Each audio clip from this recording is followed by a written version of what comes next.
Hello, and welcome back to The Premise. I'm Jeniffer Thompson. And I'm Chad Thompson. And today we're here with Emma Gray, whose book, Start at the End, has recently come out, and it is absolutely gorgeous. I love this book. It is about finding your voice. It's about being vulnerable. It's about grief and love and trusting yourself. And it explores the idea of what if. What if this one thing affects that, and where do we end up? And it's about the messiness of life, but it's also the beauty of life. So I'd like to introduce Emma Gray. She is the author of 7 books, including 2 international best-selling novels, The Last Love Note and Pictures of You, winner of the American Independent Publisher Book Award Gold Medal. Her adult and young adult novels have been translated internationally, optioned for film, and adapted for the stage. She lives in Canberra, Australia, surrounded by her 3 children, stepchildren, and grandchildren. Emma, welcome to The Premise. Thank you so much. It's lovely to be here with you both. Well, I am just delighted, and I know that it's pretty early in the morning for you, so we appreciate it. We appreciate you taking the time to talk to us over here on the other side of the planet. Oh, you're welcome. Yes, I'm coming to you from the future, technically, aren't I? You technically are, which works really well with this book. We'll dive into them. Spoilers. More. Yeah.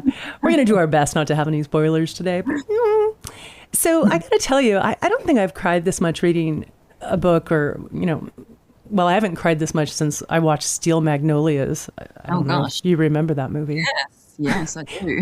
Whenever I read a really good book that I'm so emotionally invested, I always think of Steel Magnolias. I cried a lot in Steel Magnolias as well. But this one, in a good way though, but the middle is just gutting. It's like, I just felt your grief. And of course, at the end of the book, I read the acknowledgments, and I come to understand that this book is actually inspired largely by your husband's death, 2016, 10 years ago. And I was like, oh, no wonder it's so visceral and real. And I mean, it was just, you're an extraordinary writer. So there's that too. I don't know that you have to experience grief to write it so well, but I'm guessing it helped. Yeah, well, it certainly helped me to write. It helped me to write about grief. It helped me in my grief. I think it was very cathartic. And I mean, I had known, when Jeff died in 2016, I knew that I was going to have to process that loss through writing. And I've been really doing that ever since in different ways. And it has helped me, but I think it's also helped a lot of my readers who've been in touch with me over the last few years and sort of thanked me for articulating things that are very difficult to put into words sometimes, some of these deep emotions. And I think that's the beauty of fiction. I think we get to escape into somebody else's world, but if it's close to our own in any way, it helps us to navigate our own losses. Oh, so true. So well put. And this book absolutely does that. I mean, it was just so beautiful, and I was so invested in their experience, all of them, every character. And I just kind of wondered, did you know where this book was going to go when you started writing it? Did you have a kernel, or were you just writing and it started to evolve? I tend to just write, which does get me into some trouble sometimes with my editors. I'm glad to hear that. I do create a lot of extra work for everyone because I don't plot. And I knew broadly what I wanted to try to do with this book, and it was quite a challenging premise. It is, I guess, a little bit of a spoiler to say it's a little bit of a sliding doors concept. But, and then that presents you with this opportunity to imagine 2 potential outcomes for these characters. And that was quite a stretch for my brain at times, just remembering what's happening on this side and what's happening over here. But it was so interesting to do. And there was actually one entire draft that we had to ditch where it had gone a step further in complexity that ended up just being almost too distracting for the story. So sometimes that happens when you don't plot and you take something too far or trying to be a bit too clever, and it may not work. So again, that's where editing comes in, and it's just, I'm so grateful to the people who can help me straighten things out when they go a little bit astray. But it really was such a enjoyable book to write, because in addition to the grief, there's also, of course, so much hope and excitement. And, you know, that's what I'm trying to embody in my life this year as well, with this 10th anniversary since Jeff died, to really be doing some things in my own life that lift me up and give me that hope for the future. I'm starting at the end as well. Well said. Wow. Yeah. And 10 years is interesting that it, you know, it happened on that, in that timeline. Yeah. I mean, it feels like just yesterday in so many ways. But, and I do remember thinking at the time, I couldn't imagine getting through 10 weeks, 10 days even at the start, you know, and the concept of being here 10 years later, talking about this with you, going on a US book tour next month, all that sort of stuff, just I would never have believed it back then. It did feel like life was over. It was a sudden loss, and you know, you're never prepared, I think, even if you do see it coming. And so it really, I sort of wish I could go back and speak to that earlier version of me and say it's going to be okay. And I think that's what I'm doing sometimes with some of this writing for other people who are at that much earlier part of their experience of grief. Absolutely. Well, and that's what really struck me too, is you had this ability to show, and we are going to have some spoilers here. We can't really help it. No. My God. You know, this what if scenario, this butterfly effect that you allude to in the book, you know, you got to dig into that and see, you know, how would he have gone on without me? And I'll be honest with you, I think I might actually start crying, because it was so real and powerful, and I could just imagine it, you know, and I have to tell you, so years ago, I was driving. I was in this intersection, and someone didn't stop at the stop sign, and they almost hit me, and I swerved.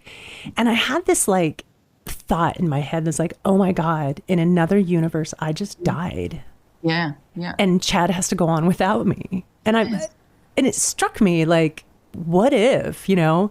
And so when I started reading your book, I didn't realize that's where we were going. And I was like, oh my God, this is so good. But talk about the what if. Like, when did you decide this book would dig into the what if? Well, I think actually soon after, well, not soon after, very early on after Jeff died, I used to occasionally think what would have happened if this was the other way around. I think because we had a young child who was 5 at the time, who's now 15 and towering over me. But, you know, I would often wonder, how would he have handled everything if it had been me who had died? Yeah. And where would they be living? And he had been applying for a job in Ireland at the time, just before he died. He was a professor of history.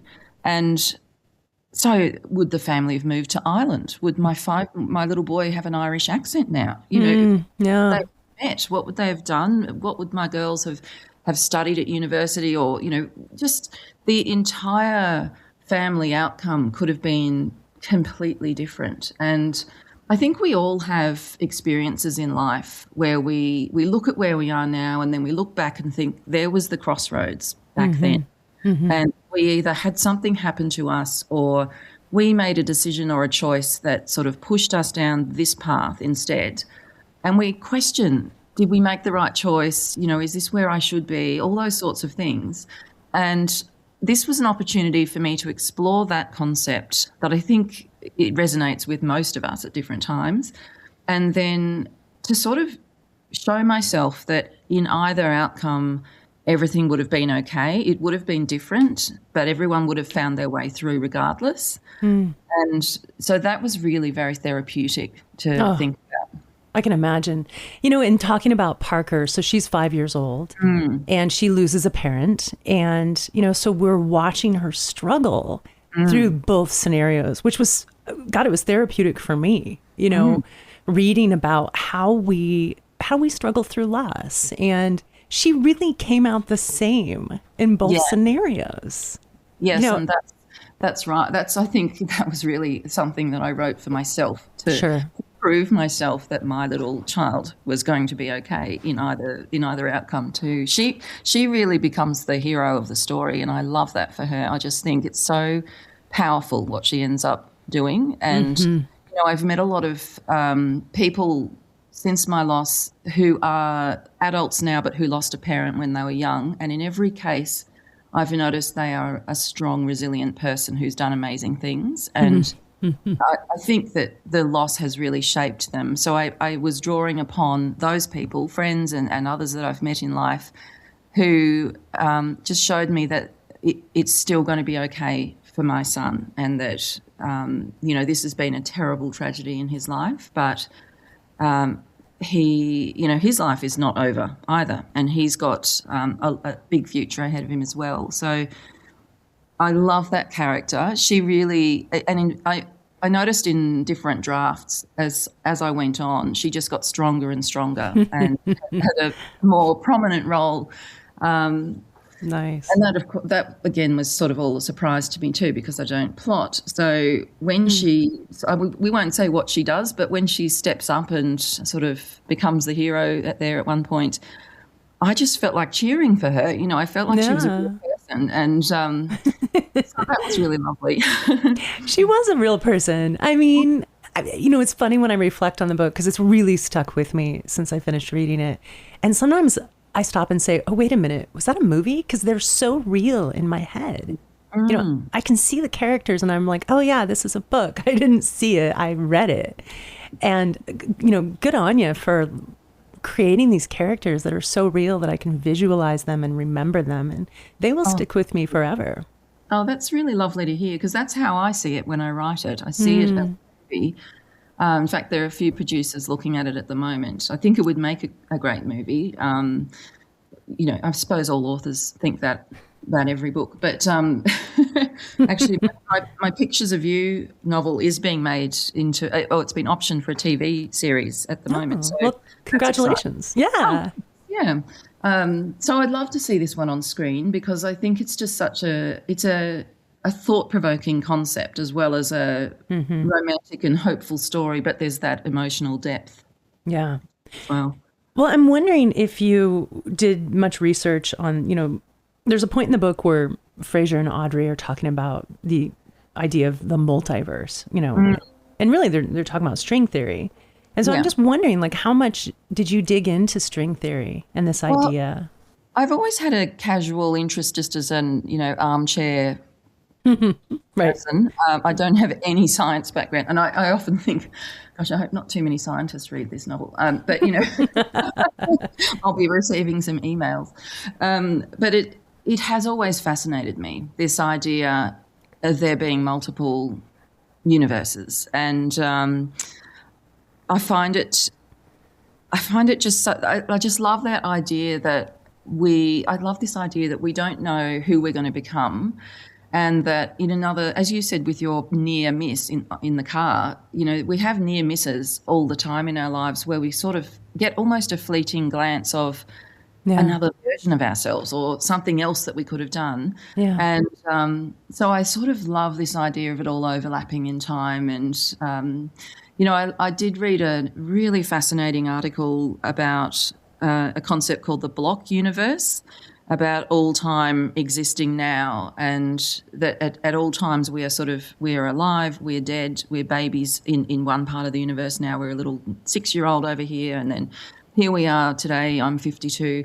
And I love that, because that I found that a very encouraging thing to imagine, having lost someone, because I was thinking, somewhere Jeff is still alive, and that's how I feel. I sort of get the feeling that he's still around me somehow. It doesn't make sense to me, but I like to imagine that. I love this so much, and digging into this, to me, I could get really geeky with you on this part. There's this point in the book that was so brilliant, where our characters are in two different timelines, but they're in the same place, and they feel each other. And Parker comes back from the bathroom and she's like, it's so weird. I feel like she was there with me. And she was in a different universe, in another timeline. Yeah. I know. I loved doing that. I loved thinking about that. I was so impressed too because you didn't do too much of it. It was like just enough to make us think about it, but you didn't overdo it. It was great. Yeah. Yeah. Oh, that's good. I'm so glad I got the balance right. That's, again, thanks to my editors. Well, I mean, yeah, everyone needs a good editor. The other thing I really loved about this, I recently just read another book that had different characters, so we would swap perspectives. And, typically when I read a book that does that, we're rehashing from a different perspective. Like we kind of go through the same scene, but first it's this character A and then we do it through character B. So we see the same thing over and over. And you really didn't do that. Like you would literally pick up in the middle of a sentence, but now we're in the other character's head. Yeah, I feel like that's a lesson I learned in my last book, actually, doing Pictures of You, because it's also from both perspectives. And I think one of my editors made that point at some stage and said, we need to make sure that at every point the story is progressing forward. Even though at times I would actually jump back in time, but that was a timeline shift. But it needed to continue to go forward no matter what had happened, which was great, just to learn that, because I think it can feel a bit stagnant. That's the trap with dual perspectives. It can feel a little stagnant if we are rehashing from somebody else's point of view, but there are ways to bring in that other point of view in conversation or something like that later on if you need to get into that other person's head. And I think it's really important when we write any scene to be thinking who needs to be telling this part of the story, who has the most stakes at this point in the story, and they're the one that should be speaking. So there's all those kinds of little tricks that you learn over time when you're developing as a writer. I wonder if there were times when you were writing and all of a sudden it just switched to the other character. I think there were a couple of times where I went back and changed. I moved the whole chapter into the other character's voice. Okay. That was partly for the reason I just outlined, but it was also sometimes just because I am a big rewriter, so my structural edit is usually just such an enormous endeavour. And I do a very messy, light first draft. So I like to sort of get everything something down on the page to then work with. And I think there were whole chapters that were deleted, and just so that if you do something like that that's quite radical, then you might find, now I've got, several chapters in a row from one person, so I need to really balance it out differently. And sometimes it seems so much more powerful once you put it in the other perspective. Yeah. Interesting. I find sometimes when I'm writing, all of a sudden it will literally just, the perspective will switch. And when I was a younger writer, I thought, I'm bad at this. I need to, and I would force myself to stay in that lane. Yeah. And that's what I was being taught in school. But following your heart when you're writing is so important. That's right. I go every year. I volunteer as a reading ambassador for the local government here in Australia, and I'll visit. We call them primary schools. You call them elementary schools, and talk to students about writing. And I remember going in last year, and one of the kids asked about how much planning to do and how much of an outline I have, because that's what they're taught. Never start writing a story without having an outline, and here's the beginning and middle and end and all of that. And I, of course, it's a cancer. Yeah. I don't do anything. I just open a document and start. I knew that the teachers were sitting there thinking, what is she saying? But I just needed them to know that there are the rules that we're taught, but then there's all these other ways to get a story on a page, and really a lot of it is experimenting with what works best for you. I will say I'm also a pantser, but probably not a very effective one.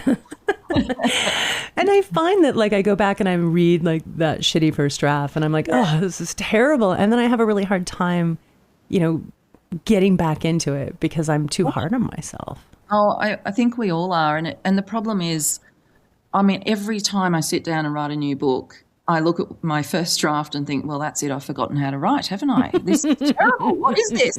And it's very much because you've just come through, I don't know, 12, 15 drafts of the previous book, and it's been edited, and it's, there's been several sets of fingerprints all over that other book.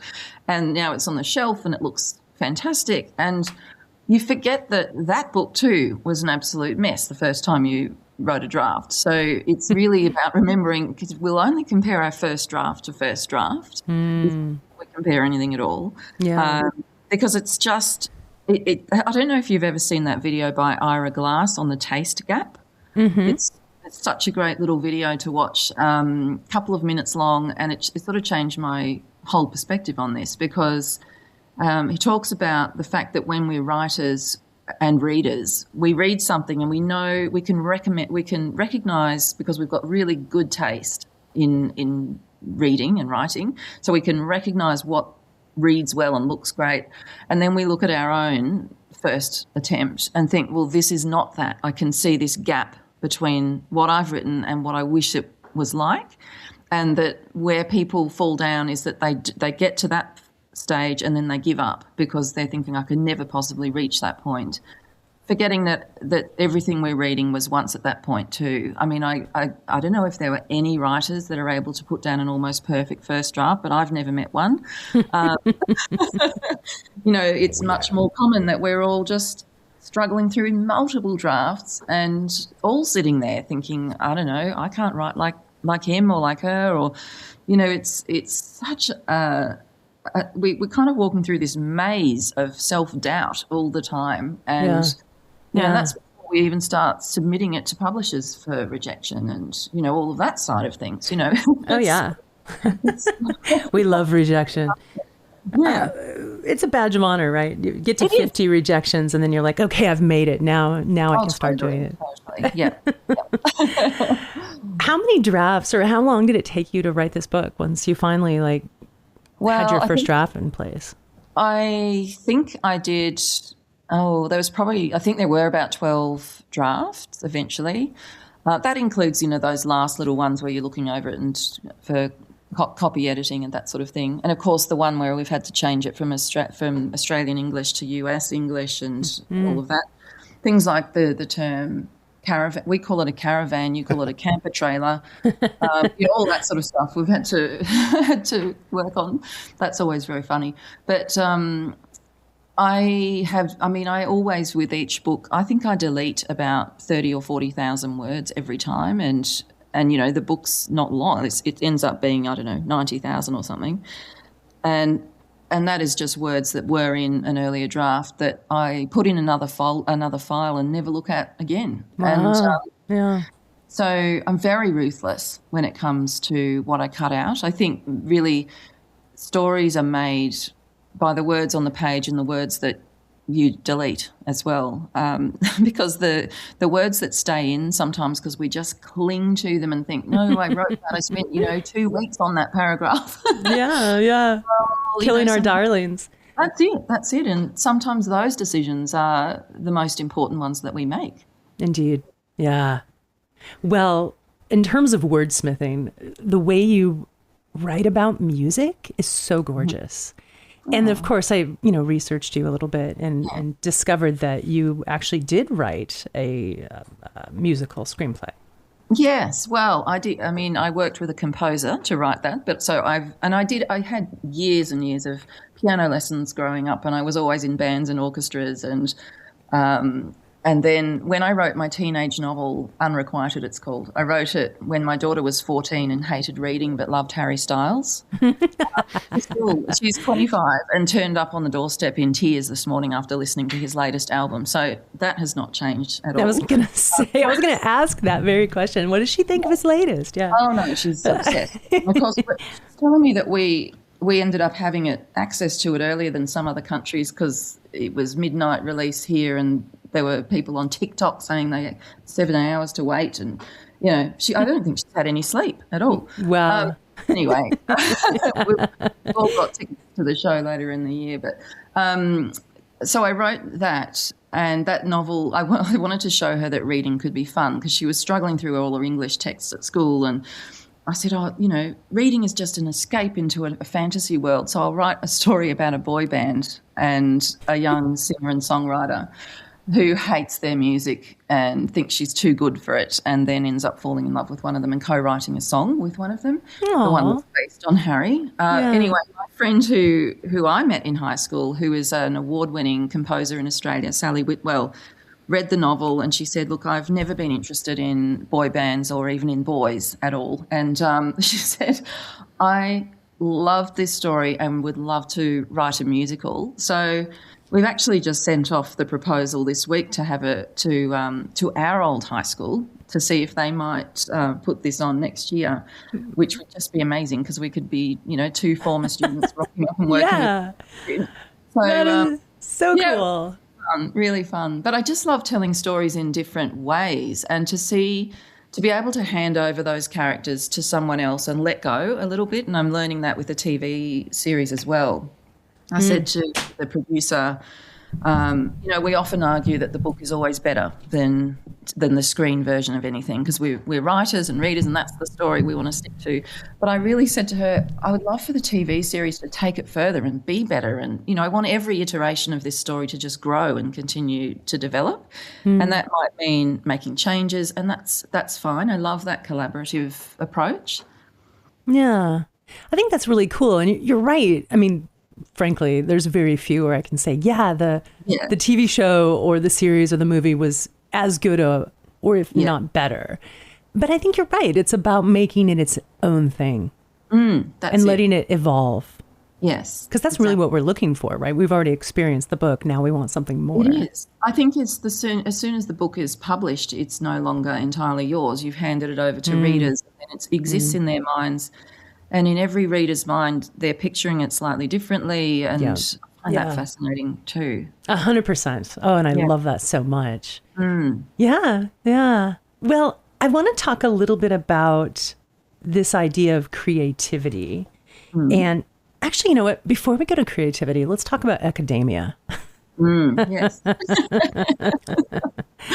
Really? Yeah. We're all right. Chad's like, why? We're going to make it dry? We're going to make it not dry. Okay. So, I mean, part of this story and our main character, one of our main characters, Audrey's, she is in her doctoral program and, someone plagiarizes and steals from her.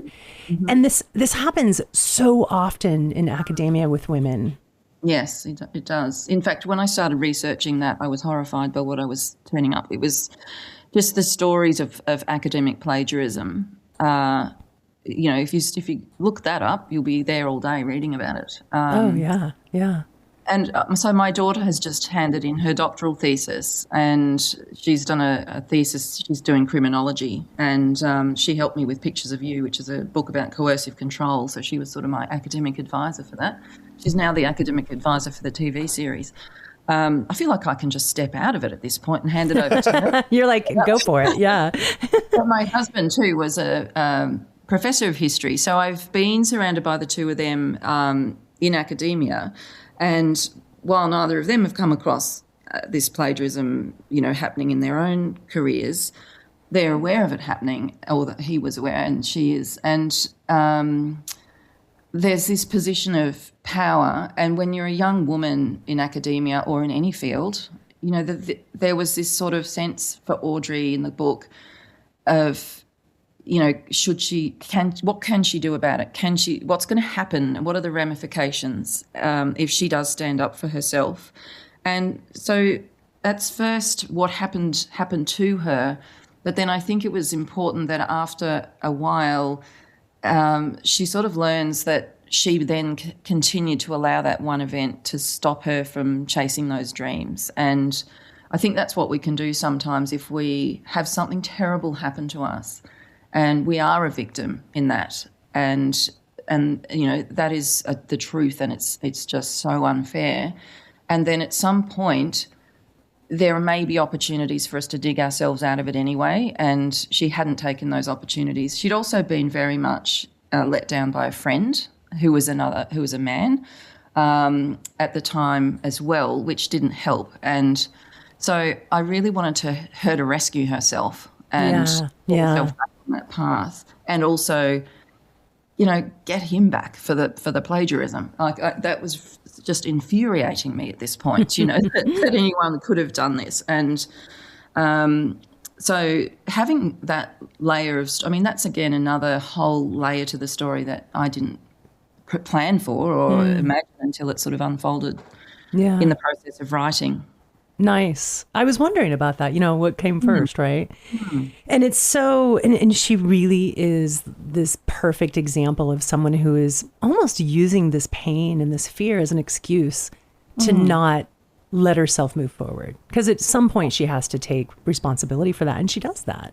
Yeah, and I think it's one of those cases where two things can be true. I think as soon as I first heard that notion that we can hold two truths at once and that they can be opposing, it helped me with so many things in life, to help understand things. And so it can be true that she is very much a victim and she is gaslit by this person and all kinds of, it's just terrible what he did, and it's not just her that he was doing it to. And so that's true, and that's just exceptionally unfair. But it can also be true that she then at different times does have choices and refuses to take those risks. And so there, it then becomes a question of, is she going to, how long is she going to allow that to influence her life? Yeah. And I think it's when these big things happen to us where we do experience a loss. And, speaking of Harry Styles, he came out yesterday with some comments about Liam Payne's death and the fact that losing his friend and bandmate caused him to look at his own life and to live life to the full. And I think that's what happens. You get this big wake-up call sometimes through loss where you just realise that life is so incredibly fragile and precious. Yeah. And I don't say you should live every day as if it's your last. I think that's exhausting and impossible and just unrealistic. Because some days are terrible, and some days you're just lying in bed watching Netflix, and that's fine. It's you don't have to be like that every day. But certainly, I think overall, if you can have that sort of just a sense that we're lucky to have this life, and we can only do the best with what we've got, but let's do that best. Let's sort of, make the most of what we have and the time. 100%. Yeah. Well, and you mentioned earlier this idea of resilience, like you cannot become resilient without hardship. Yeah. I do think that's true. I think the people that I see who have the most resilience are the ones who've been through something particularly difficult. And and of course, we all have different coping mechanisms, different support systems around us. We're at different socioeconomic levels. So I think it's much more complex than that. There are people who are well placed almost to have something happen because if it does happen, a lot of other things are still going okay for them in their lives. And then there are others who it's the absolute last straw that the same event has happened to them. And so I think, we've got to be careful about looking at people and sort of judging how resilient they are. Mental health, all that sort of stuff, is a factor. Yeah. But I do, sorry. Go ahead. Oh, no, I was just going to say, I do think I just admire when people are able to sort of turn the ship around and take what's happened and grow from it. I've actually struggled a little bit with this in my own life in that I have a little bit of survivor guilt because I look at what's happening in my life now, this career success, for example, and I think, well, I'm writing about grief. If I hadn't lost my husband, we wouldn't be sitting here having this conversation because I wouldn't have written this book. Yeah. And so I've had to really work on thinking about Jeff and how supportive he was of my career and how much hope he had for me and how proud he'd be of all of this. But it has been something I've had to wrestle with. Yeah. Well, and you mentioned that in the book. Our characters deal with this too, this idea that if we move on and become happy, we've somehow tainted the memory of them and we lose them. We're trying so desperately to hold on that by leaving that or letting that pain take a back seat feels like losing them. Yeah, it was so sort of liberating when I learned that that's not the case. When I learned that, when I really thought about it, I remember the first time I smiled. I went out for dinner a few weeks after Jeff died with this friend that I knew, Kylie, and we had dinner. We had a great night. I was walking back to the car and smiling, thinking about something that she had said, and I suddenly felt so guilty that I had felt happy in that moment. I'd almost, had this fleeting moment where I'd forgotten the magnitude of what was happening. And then I thought, if Jeff was watching this, he would be sitting there waiting for that first smile, desperately hoping to see that glimpse of happiness, because the last thing that our loved ones would want for us is for us to remain miserable for the rest of our lives without them. And it was such an important lesson for me to learn. And so I used to then strive for just little life-affirming moments in any day and just looking for the light in the midst of all this darkness that I was feeling. And that then became a bit of a guiding principle for the next few years. And it really did help me to, and again, you're holding those two things at once, the loss and the hope. And I think they go hand in hand, and they have to, because that's what we're here for as humans, I think, to continue on. Yeah.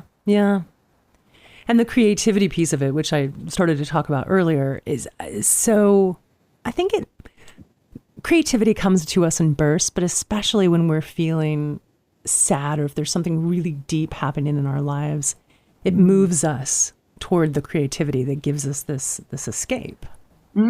It does. I one of the things that I picked up since my loss is photography, and I'd never been a photographer. And then a couple of years after Jeff died, I sort of fell into that as a hobby, and then it became just this immense joy in my life. I just couldn't get enough of it, and became quite a geek actually for photography. And and then the musical was another one. And one of the most joyous experiences of my life was when we staged that musical in my daughter's school a few years ago.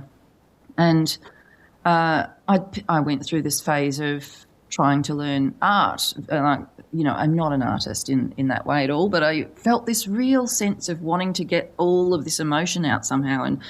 And before I wrote my earlier book, The Last Love Note, it felt like I had to go through all these other phases of experimenting with different types of creativity and art and music and all of it.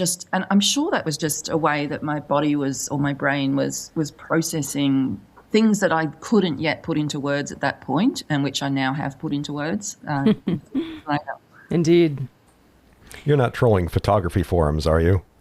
Oh, I'm always in photography forums. Oh, there's such a cesspool, though.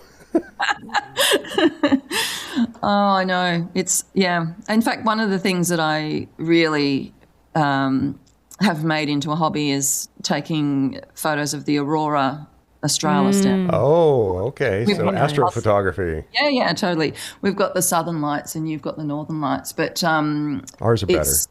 Oh, no. That's so gorgeous. Actually, I really, really want to see the northern lights. That's definitely, bucket list stuff. But it's that I think I've stood out in the middle of a country road in the dark just crying from how incredible it is. And I think when Jeff first died, I remember going for a walk and it was beautiful. It was springtime and we were walking by a lake and all of this. And I remember looking at it and thinking, I can see with my eyes that is beautiful, but I'm feeling nothing. I'm just feeling absolute stone cold, just nothing. And I remember thinking, what do I do? Do I just stay at home until I start feeling something, or do I just keep going out into the world until I get this spark of feeling back?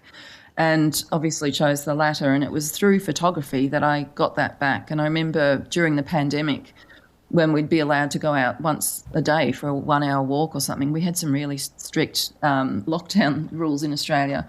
And that's when I fell for photography, really. And I would forget we were in a pandemic. I'd be on the ground for an hour with a macro lens on my camera. See, now you've got me started. I love it. It's great.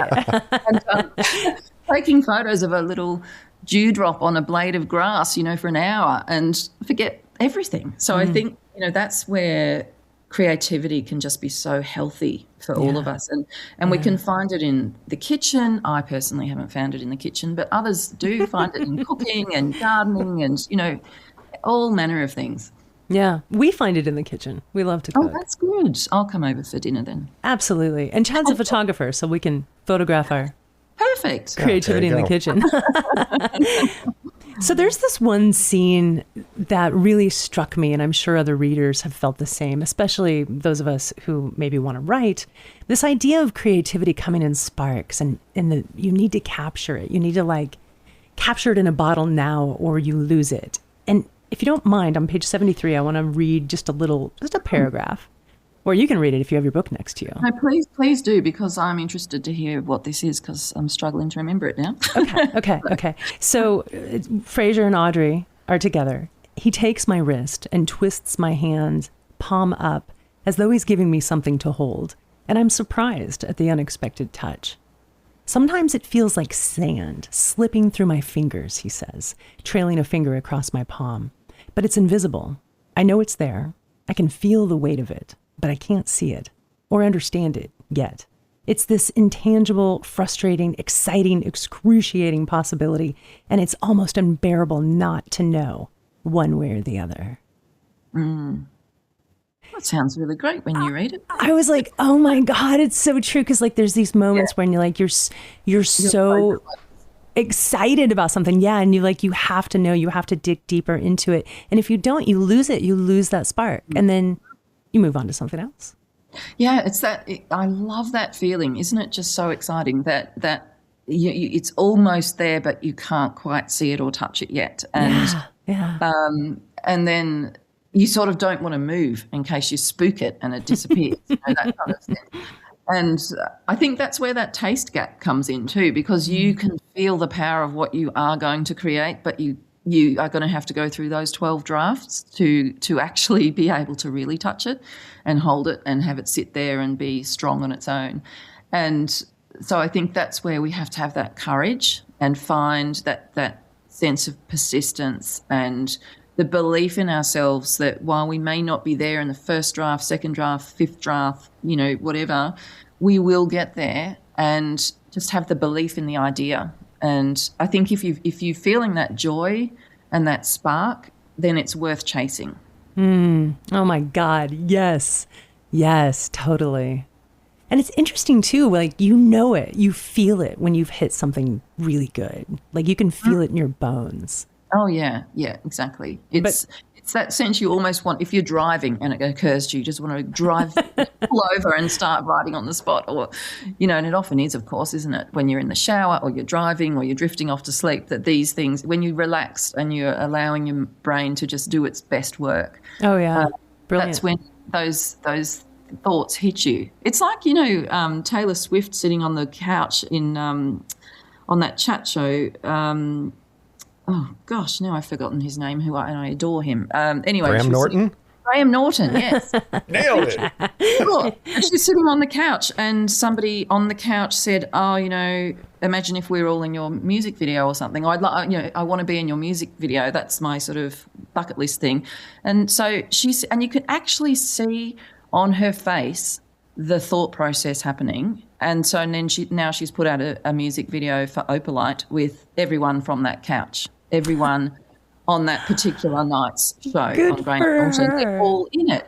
And it was one of those few times in life when you're watching something or someone and you think, wow, that was the actual bolt of inspiration going across her face in that moment. You get to see it. Yeah. And we recognise what that felt like, because she sort of drifts off, and in her mind you can see, oh, she's already gone, and she's not there on the couch anymore. She's already planning this music video. And so that's those are the moments you just want to bottle, because they just feel so exciting. And, and of course it's not like that all the time. There is a whole lot of time when we're a creative of any description where we are sitting around thinking, why can't I think of anything? Like, what's wrong? Why is this so hard?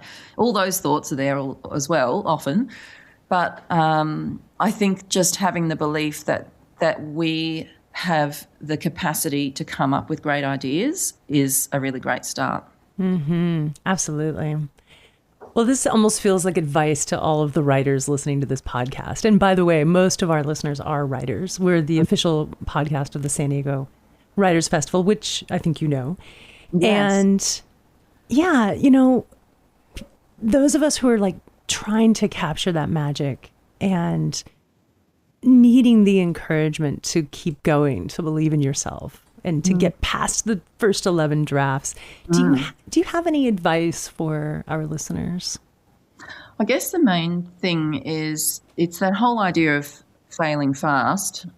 It's to get to the end of that first messy draft and convince yourself that you have something there. And when you get to the end of that draft, what you've got there is still a big mess, and that's fine and normal. And it's about then just having the belief in yourself that somewhere between the state that the manuscript's in right now and seeing it on a shelf in a shop, you have got the capacity to pull this together. I think when we go into a bookshop and look at the books on the shelf, we can become so overwhelmed, by everyone else's finished product that we forget that everyone else in there, and if you listen to enough writers like you do on your podcast, if you listen to enough writers, you realise that they all felt the same way, and that the only difference is that they've kept going through that. And so that is the secret. It's that middle messy bit, and just having this faith, like the excerpt that you just read, that stuff that's running through your hands and you can't quite hold yet, you will be able to hold if you just keep trying. Beautiful. How often do you write? Well, actually, I'd love to say that I write every day, but, how you sort of think, I need to have this writing practice and a place and a desk and all of that stuff. I don't do any of that. I'm a binge writer, so I will be thinking about writing all the time every day, but when I finally get that idea and go with it, I will then just sit there and just do nothing else and think about nothing else for weeks, and really just it takes over my life. I have to break from it to actually feed my family and things like that. It becomes and yourself. It's myself every so often. Yeah, and so it's sort of this obsession at that point. And I think I used to sort of say, I need to get a better practice and do all that stuff until my another writer friend said, why? You're a binge writer and you're still producing a book every year or so. It doesn't matter how you do it if it works for you. So I think that's another one of those things where we can let go of those rules that we're taught about, the best way to do anything, and realise our brains all work very differently. I mean, I've been diagnosed with ADHD this year along with a whole lot of other people, and that has made a big difference to my understanding of how my brain works and how it best works and what to do to make life easier for myself. And so it's all very complex, and the more we can get to know our own strengths and desires as writers, I think the more in tune we are with the best kind of practice for ourselves. It's kind of like being kind to yourself, isn't it? It is, yeah, definitely. Self-compassion. Boy, is that hard. When you're thinking to yourself, this is crap, I'm a terrible writer. Yeah. I know, we're our own worst critics, aren't we? Yeah. Well, I have these moments where I'm like, oh my God, it's so good. And the next day I'm like, wow, why did I think that was good? I know. So what are you working on now aside from, the exciting TV world and the screenplay? Yes. Do you have I do love juggling different projects, and I've got to write another book. I actually had a first stab at the next book, and it's kind of gone a bit astray. And so we've all had a read of that first draft and thought, that might not be my next book. But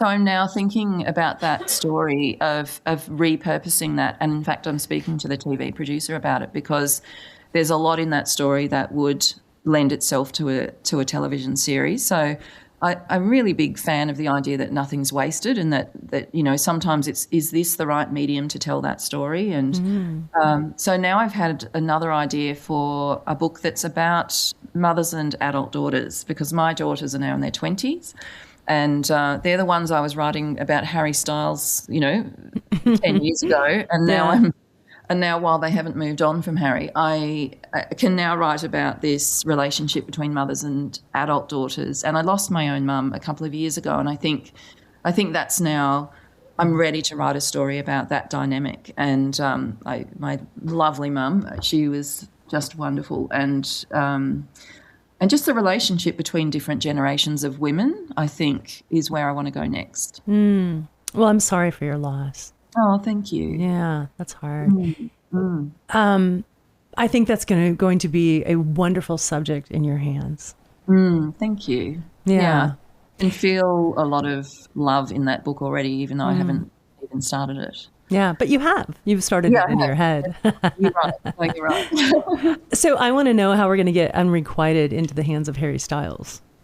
Well, that's what I would like to know, and we've been asking that question now for a decade. All right. Well, I'm on your team. Thank you. I believe anything is possible. Well, I do too. And in fact, one of my daughters had a friend who had leukemia, and she was a massive fan of Harry. She is all well, 10 years on. So this has a happy ending. But when she first became sick, I said to my girls, look, I'm not really great making lasagnas and all that stuff. You know, the poor family, we don't want to inflict my cooking. But I am good at making connections. Wouldn't it be great to get Harry's bandana for her? Because he was in this bandana phase and she was about to lose her hair. And they looked at me and said, you know, Mum, he's the biggest pop star in the world and you're just, you know, this mum from Canberra, Australia. How are you going to do this? And I took that as a personal challenge. Oh, yeah, anyway, yeah. I won't bore you with the entire story, but we got the bandana. And and as requested, it was worn and unwashed. Very nice. Reeking of pop star. And, and we all were inhaling it, even her mother and I. And it was it was the most joyous thing that happened in years. And so I do believe anything can happen. And maybe Harry will be listening to this podcast and you know, get in touch with you and you can pass on his details. Yeah. We'll definitely have our people call his people to call your people. Thank you. Well, Emma Gray, thank you so much for joining us here today. This has been a wonderful conversation. I think you're extraordinary. Oh, thank you. It's just been so lovely speaking with you. I feel like I'm speaking to an old friend. Well, let's keep that going. Yeah, next time you have a book, I would love to interview you again. And anytime you're here, we will make you lasagna. I promise. Oh, thank you. I do appreciate that. And I apologize for being no Graham Norton. Yeah, well, not today anyway. Well, friends, you can learn more about Emma Gray on her website, emmagray.au. You can also follow her on Facebook, Instagram, and TikTok at Emma Gray Author. Be sure to subscribe to her newsletter and buy her books. Specifically, get this one, Start at the End. Wonderful, wonderful read. You will love it. This has been another episode of The Premise. You can visit us online at thepremisepod.com. Be sure to subscribe and rate or review The Premise wherever you get your podcasts. Those reviews really help us get the word out.